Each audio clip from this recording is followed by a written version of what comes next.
चाय? तो फिर सोच पाई कुछ अभी तक? नहीं सोच पाई कुछ भी। मैंने एक चीज सोची है, तवा गोश्त बना लेते हैं। दही का रायता होगा, मजा ही आ जाएगा उन लोगों को। मुझे नहीं लगता कि ये ठीक रहेगा। अरे बिल्कुल ठीक रहेगा, हमारे देसी खाने वैसे भी सबको ही पसंद आते हैं, ये भी पसंद आएगा। मुझे कुछ अलग बनाना है, मतलब कुछ ऐसा हो जो ना किसी ने सोचा हो, ना सुना हो, ना खाया हो, ना पिया हो।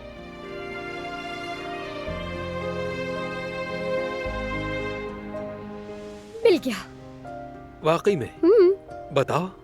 मैं ट्रफ मशरूम के साथ सेलरी की प्यूरी और उसके साथ कुज़ू काफिस बनाऊंगी।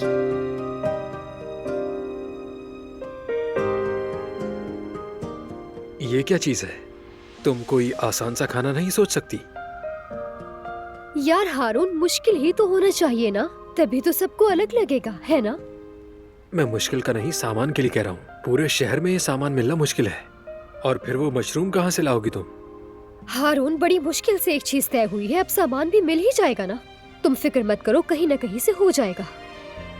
ठीक है, इंग्रेडिएंट्स के नाम तो लिखो। हाँ, वही लिख रही हूँ। कोई चीज रह ना जाए, ठीक है? हाँ हाँ ठीक है।